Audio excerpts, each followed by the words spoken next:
Live from the UK, broadcasting around the world.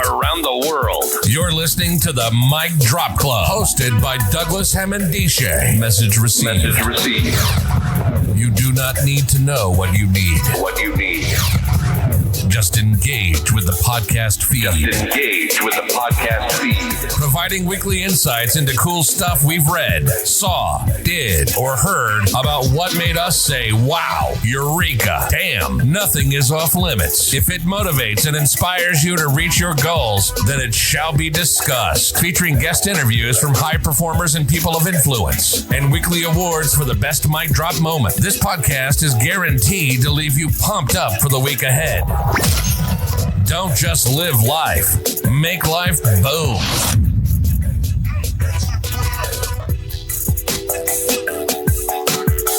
How you guys doing out there? Hope you guys are cool, having a productive week. I'm blessed as ever. I'm here with, I don't know how to even express this, but I'm here with my godson's uncle. So that makes me cousins, uncles, something like that. But either way, it's all family and it's all good. So I feel supremely blessed. So I have Sebastian in the house. Sebastian, how are you doing? You good? I'm doing good. Thank you very much. You're good. Now, as you can hear from Sebastian's accent, he's from the Netherlands and he's here, to spread his wisdom and just have a conversation with me regarding what motivates him, what inspires him, and just basically what's up. So, Sebastian, how you find the UK? Well, I think it's a good place. I mean, I come from Holland, as you said already. It's different to where I come from, definitely. I think what began this whole discussion, was the difference between UK or maybe a mindset. I think it was about mindset. Exactly, yeah, exactly. We're talking about different ways of viewing the same thing and how 2 or 3 people can have different ways of analyzing and actualizing the same thing that they've witnessed and seen. So the conversation was also mingled in with Brexit and how that has implications to the wider European community and how the UK is perceived by other nations within the EU. True. And I think that's a big thing. This whole discussion, as I told earlier, started from, perspectives. And, my perspective on the UK and my perspective on certain things. I'm a person who actually asks a lot of questions to people. So also for you, because I think you're as I see, quite a fun guy to actually be with. I mean, it's in the evening now. We're having... Yeah, it's all good. It's a blessing. I'm here to break bread. So that's it. Anytime you guys come round, I'll feel ultra happy. Yeah, amazing meal. Yeah, that's right. I cooked peanut butter and lamb stew. All right. Of course, and also my cousin as well, Helder, he cooked the bestest chicken. 45 minutes in the oven. And I mean that chicken was cut in half, spread eagle, literally on the US flag, seasoned with chili, garlic, salt, pepper, and literally it was just, oh my God, mouth-watering. Yes. Amazing cooks today. So the dinner was great. So we had a good time. Anyways, questions which one, I'm quite impressed by, you in the person. I don't know a lot about you, but I have usually a way of interpreting the people around me. So, for instance, I had a chat about you with my sister, the way I see you. And there was quite intensive conversation as well, I thought, but really interesting. For me, what motivates you for certain things? Oh, no, that's a good question. I'll go there. What motivates me is I need to start from the beginning. I have this burning desire to expose people's core. Mm-hmm. What's right deep in your soul. Mm-hmm. Because I came into this country when I was 3 years old as a refugee from Rhodesia. So I've seen the worst of humanity, even though I was 3, but anyone that has been a victim of a war will know how heinous the mindset of a human being can be at its worst. So I've seen it. So growing up, being bullied in school and all that kind of stuff, I was always one of those guys that was impatient. So even there was a time when I was in school where we had this guy who was bullying me, just happened to be West Indian, and just the case it was West Indian. He told me after school he's going to beat me up. I must have been about 9, 10 years old. And I was told this information in like the first session in school. And I knew I had to wait from say 9 to 3 o'clock before this beating was going to take place. And I was like, I'm an impatient person. So I was like, no, let's do this beating now. You know, yeah, fine, you're going to beat me up. Let's do it right now. So I've always been impatient with people in terms of, if you're going to do something, do it. What's holding you back? Yeah. You know, so this whole, movement towards self-actualization, I'm here to inspire, motivate, help people achieve that which they were destined to be. You know? That's, it's funny because that's quite a period for me I'm going through right now. I experience a lot of things like doubts within myself. Like, am I actually capable to do it? Am I focusing on the right things right now?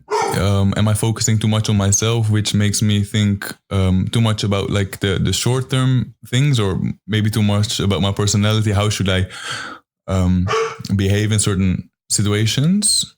And then like a big burning question I had this last month, for instance, was where does your focus lie? Should it lie on like the bigger goals? And should you chop, like that's always been told to me, like, okay, you have a bigger goal for what do you want to become in life? Who do you want to be? Okay. Visualization. Well, I say that no assignment, but I did it like an assignment was, okay, if you're 80 years old or 90 years old and you look back on life, you give a big party. Maybe you heard of it before. Yep. A big party, and everyone you actually love or care about is on that party. How does that? Well, what is the feeling it gives you? That's a big thing. Who is important? Who is there, and that is important for you on the party. And what do you want them to say about you? Yeah. And that gives it's powerful. That gives you a really good vision about what are your motives, or what are your what's your motivation in life. Well, thinking about that's the way it's taught to me, which is really, I think it's a powerful way of seeing things. But then still, I mean, in theory is a good thing. But then there's of course the I would say that the in practice, how do you actually do that? Practice? Yeah. And then of course, to finish the story, of course, this is the way, but then still there's like, doubts about, am I doing the right things right now? Am I getting too narrow-minded, or why am I stressed in certain situation where I never actually experienced stress? Like these kind of things. I'm a young adult, just to tell. I'm Sebastian, of course. Like, and I'm 23 years old, or 24 now.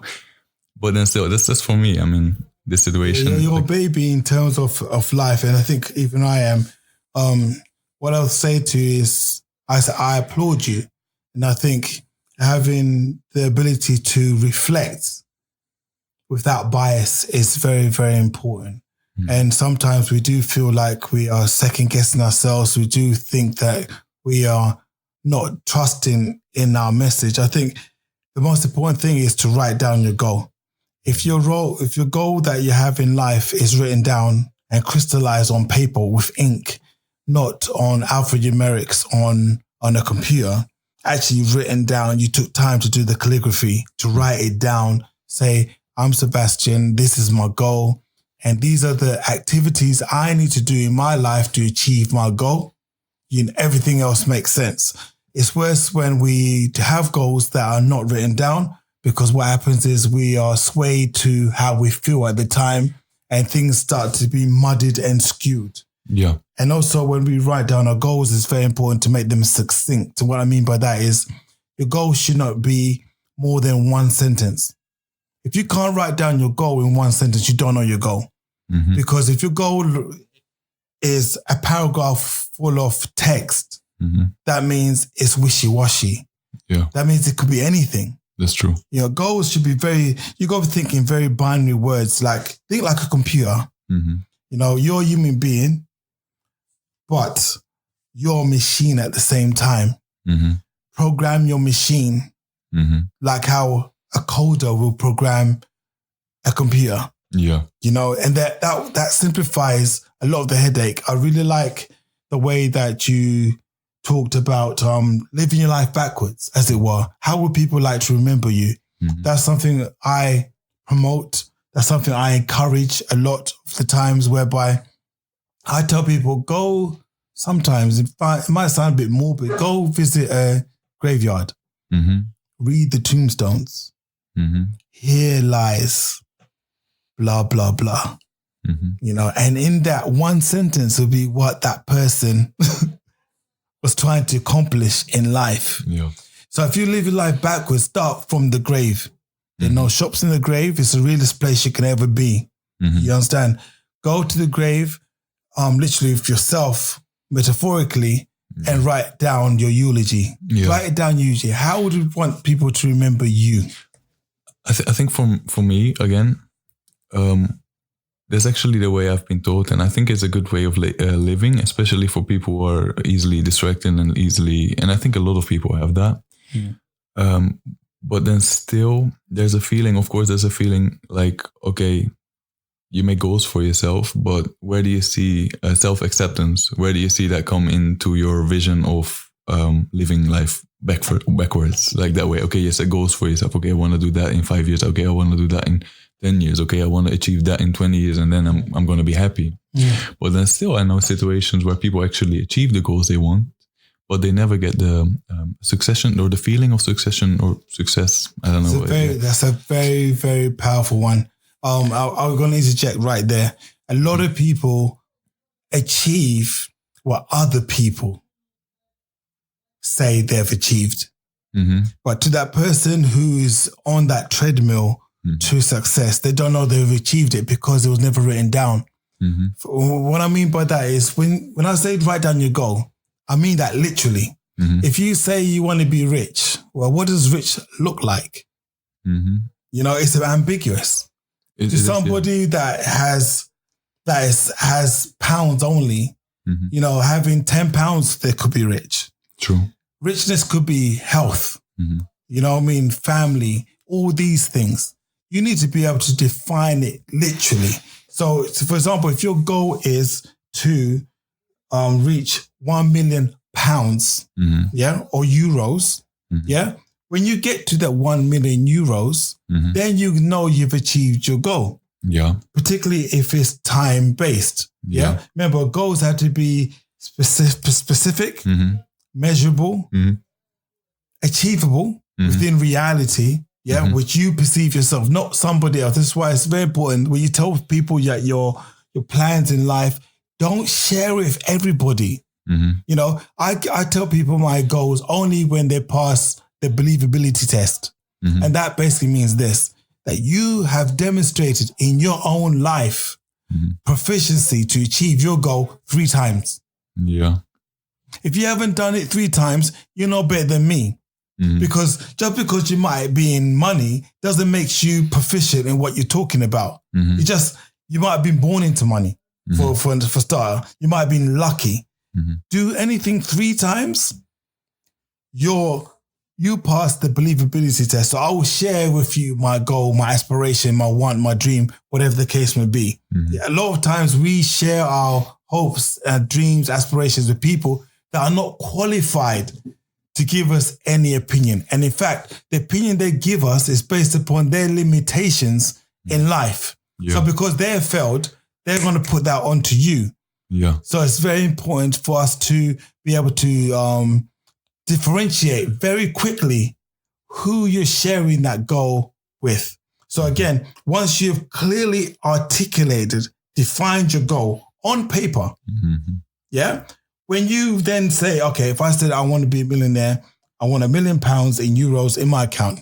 If I say €1 million in my account, that then is a milestone to reach. Yeah. That's a point for me to reflect. There's no point in me then worrying. I know I've achieved the goal. But remember, Usain Bolt said it clearly, you know, the 100 meter, 200 meter sprinter. Just because you reach one goal doesn't mean the end. It's the start of another race. True. You understand? So once you've achieved that one, you tick it off, you move to the next one. Our problem is in life, for many people, is to write goals that are ambiguous. So you don't know when you make it. Other people might tell you that you made it, but you yourself don't know because that's not what you've written down for yourself. True. Yeah. Could you explain, like, for instance, a goal you actually achieved in life? Could you for yourself do that? I think that the major goal I've achieved in my life is, remember, I came to this country as a refugee. So even having a house, the perception we have, particularly around Brexit, is the people coming to our country, they're taking our women, they're taking our children, they're not taking our children, they're taking our jobs, our opportunities, all of that kind of stuff. But I came here with nothing. You know, only war-torn stories, and I've contributed and I give back.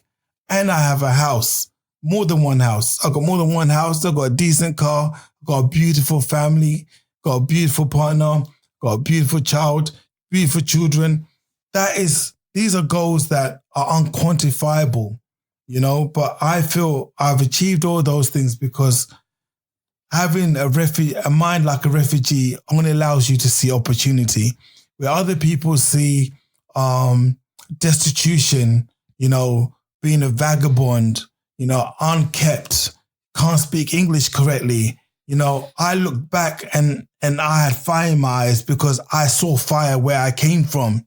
You know, I don't have candles in my house because I'm scared of fire, you know, because I've seen people burnt.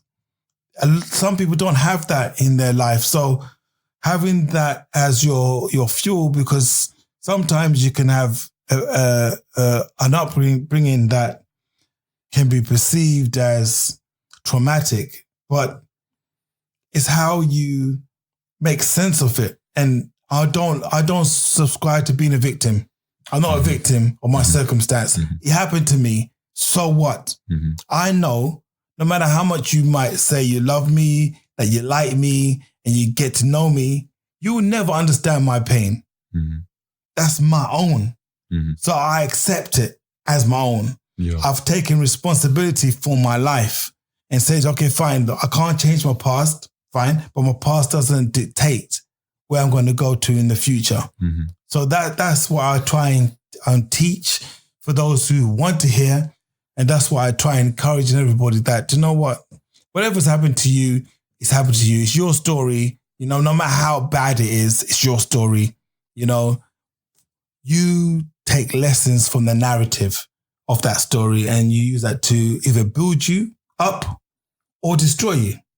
It's up to you. You choose. Either way, you're going to choose anyway. That's true. Yeah. Yes, interesting. Yes, perception as well, I think, because for some people, like, something is a success and for other people isn't actually. I have a family. One of my cousins is he became a millionaire, like a big millionaire and multimillionaire is called. But for us and for everyone, he's like a big success, but he isn't really happy in life. Like, maybe materialistic, he has his goals and he has everything settled, but personally he probably has problems or there's something wrong with him. So I'm not sure whether, I'm not sure how to interpret that. Like, I would say as a professional that happiness is a choice. It's a choice. You choose to be happy. You can choose to be sad. You know, as long as people are conscious that they have the choice, that's the most important thing. Sometimes you might find people that have money, I have all the things that if you had them, you would be happy. Yeah. But the question is this, that was not you. That's not your life. So why would you even think like that? Look at your own life, you know, and be the change that you want to see in the world yourself by the way that you conduct your things. Find joy. If you don't know how to find joy, you need to take yourself back to childhood and find that innocence that you once had, whereby you could walk out in the park and see a stag beetle, notice a bird's nest, notice flowers, notice things. Because once you lose that innocence, you know, it's very hard for you to find in the mechanical world things that are on par with that which is natural and ordained.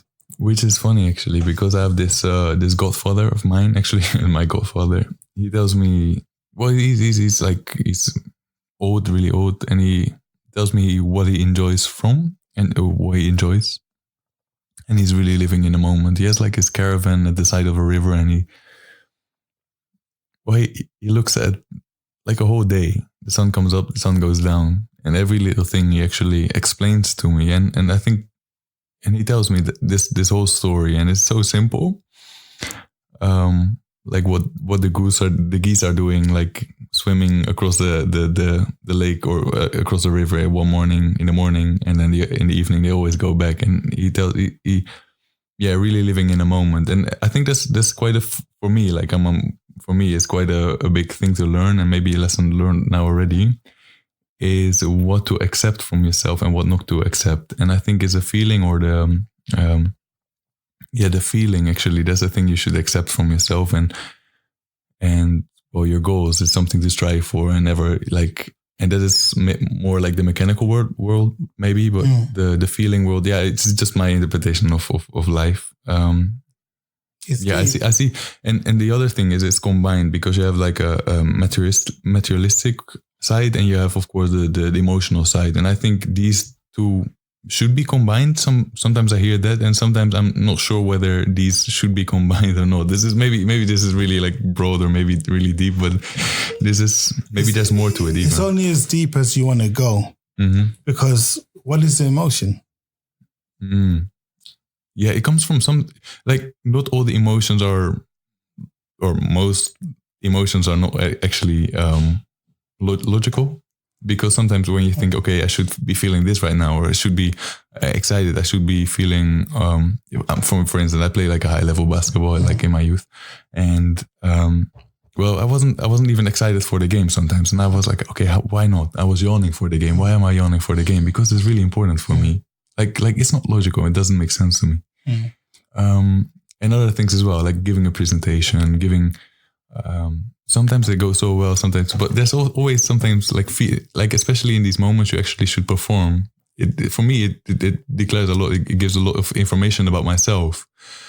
I'm not sure how to interpret it. No, it's good. It's good because if you take a look at emotion, what is happening when you get emotional? Emotions are basically electrical chemicals going through your brain, based upon how you are interpreting the situation.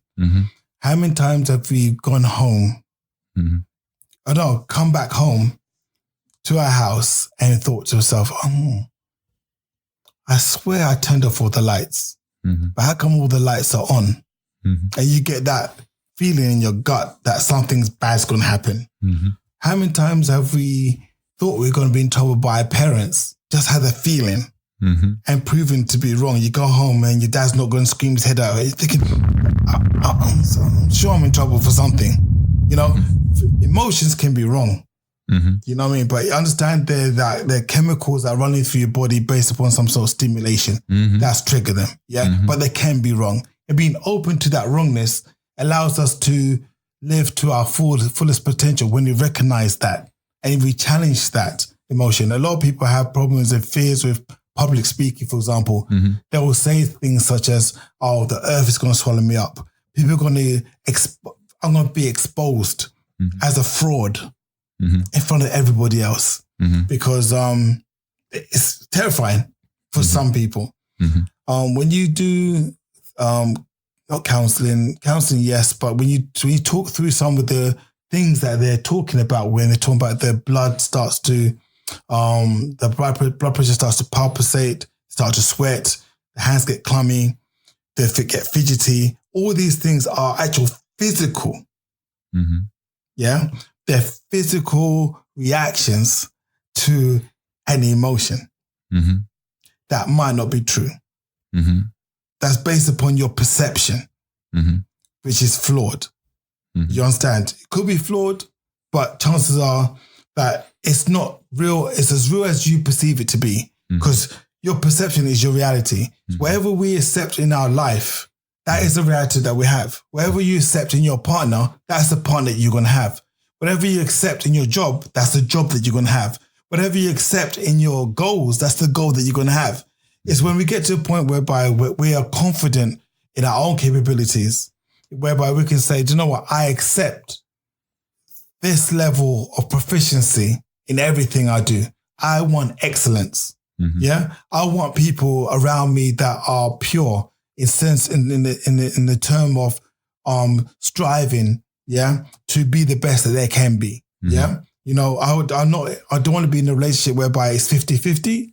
I want a relationship where it's 100-100, where people are just giving their all. You understand? So when you're in that sort of mindset, you can understand that emotionally, you could be anxious. Emotionally, you could be worried or worried about a situation, but it's okay. The reality could be something completely different. It's hanging on when you feel like that. It's just hanging on when you feel like that. Yeah. And then you come back to the goals, actually. Yeah. Then you come back. Then you go back to your goals, because goals are very, very important. I think we all need to have goals in life, and some are short term, some are long term. Like this morning when you woke up, you brush your teeth, you wash your face, yeah? You had a shower, whatever the case may be. When you got ready to leave the house, which shoe do you put on? In what order? Right, left. And you're probably not thinking about it, but you put the shoes on in the same order every single time. Yeah. And if somebody was to change that order, you'd be confused. Yeah. Yeah. Because we all have routine, we all have habits. Okay. Some habits that we have in life are toxic to our own personal development, such as drugs, alcoholism, you know, staying out late at night, whatever the case would be. You will know if you have a habit that's not going to help you achieve your goal. Okay. Yeah. So it's important for you to then pick up habits that allow you to. That's really true. Yeah. Sometimes I try, and this, I think, what is dangerous, because I was talking to you, I was having this, like, not discussion, but just, maybe it's a discussion in the room earlier. Was like, okay, how deep should you go to actually start doubting yourself, doubting your vision in life? Is your goal that you write down, is that your goal? Like, how deep do you want to go? Right. Your goal, and this is a mic drop moment, okay? So we drop bombs, right? Your goal should terrify you. If your goal is not terrifying you, it's not a goal worth pursuing. I'll repeat that. If your goal is not terrifying you, your goal is not worth pursuing. I tell you why. Goals are supposed to terrify you to the core, to drive you to the point whereby you can't sleep. Yeah? If your goal is set at such a mediocre level that it's okay if you miss basketball practices, it's okay if you don't go work tomorrow, that's not really a goal. You're working below your potential. That's why some people, when they reach their goals, it's no big deal. They feel the same because they haven't actually reached the summit of their capability. They have not actualized. The whole point of actualization is you have taken your body beyond that which you thought it was capable of doing. So your goal has to terrify you to the point that if you're not moving towards your goal, you can't function. You feel unrest in sleep and in wake. You know, they say that, you know, the only times that we have to actually influence our pursuit of our goals is in the grey hours. That is in the time whereby we are awake. When you're sleeping, you ain't doing nothing in terms of driving forward your goal. It's when you are awake. What are you doing? So if you've got goals that are terrifying you, that's a good thing. And if you have awareness enough to know that it's terrifying you, that's a good thing. What then you need to do is have a coach, have a mentor, somebody that has gone through what you're going through, and somebody that you respect. So when you do talk to them, say for example, basketball, they will understand and they'll show you how to push through those barriers to get to the other side. That's all what it takes. But chances are, a lot of people, we share those intimate thoughts, those doubts, people that don't pass the believability test. And they'll work on their own limitations to give you a response. That's the problem. Yeah. Yeah, I think that's a good example as well. Because it's things you're actually been through. I think it's important. Yeah. I mean, the believability test is one that is so true. The world is right now with Google and the internet. You can access literally anybody. With LinkedIn, you can access literally anybody. You know, stars that before with the internet were inaccessible are accessible now. So you can ask the questions: how did you get to where you want to get to? Yeah. Everything that you're experiencing and feeling, there's a book for it already that's been written, but somebody's gone through that. That's true. And if you can't read, there's audio books. There's really no excuse anymore for you. All you got to do is demonstrate the desire and the hunger to change the status quo. Sometimes people are so fixated in remaining in where they are because it's just an easier state to be in. So they say, yeah, I really want to be better, but deep down, they don't. Sure. They're happy with the status quo. If you're not happy with the status quo, you know, you're going to make wholesale changes in the way that you do things. Because remember, everything that you have in this world, every single thing that you have in this world is based upon what you know. Yeah, true. Yeah? Yeah. Do you agree? Yeah, absolutely. Right. So everything that you don't have in this world is based upon what? Of everything you don't know. Actually. There you go. Yeah, it's easy. So it's as easy as that. Life is simple. Yeah. Everything you have is based upon what you know. Yeah. Everything you don't have in this world right now, you look around yourself, look in your house, look in your car they drive, if you don't have a car, then you walk, whatever. Everything you don't have is based upon things that you don't know. That is all things being equal. Yeah? So therefore, that deficit, what are you going to do about it? Yeah. Yeah? Yeah, it's a good one. It's incumbent on you to read, to get the knowledge, because it's in the book somewhere. Yeah. If you don't understand the way money moves from people who don't know how to use it to those who know how to use it, work out and read the books on the mechanics of money. If you don't understand how to operate the machinery that you do in terms of a technical job, find the book, go to evening classes, learn the skill. Yeah. There's a book somewhere that will help you. Yeah. But it starts with your intent. And then, yeah, true. And then time, that's the other thing. But it's quite a big discussion or big conversation, I think, because there's a lot of side things which are also interesting for instance, time, because it's all time relative to time, because time defines when are you reaching your goals, when is, you need time to read books. You need time to actually study. You don't need any time. You don't need any time. I tell you what you need. What you need is this. You need a desire. Yeah. Once you got a desire, time is always there. You always make time for your desires. So you take a look at your own secret stuff that you like doing. Yeah. You always find time for it. Yeah. Yeah. Remember, your goal works on this premise. Yeah. When you define your goal, it works on this premise. Yeah. It has to be specific. Yeah. Yeah. It has to be realistic. Yeah. According to you. Yeah. Yeah. It's got to be achievable. Yeah. And it's got to be time-based. There's got to be time around it. There's no point having a goal that has the infinite time assigned to it because nobody is promised time. No. Yeah. So you have to, all goals are time specific.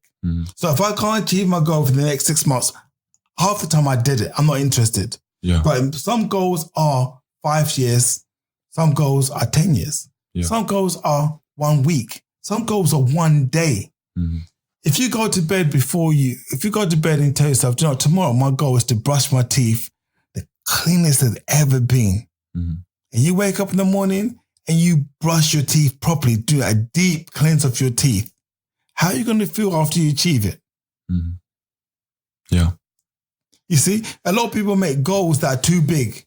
You understand? Yeah. You need to go make goals that are so small first and build up your confidence.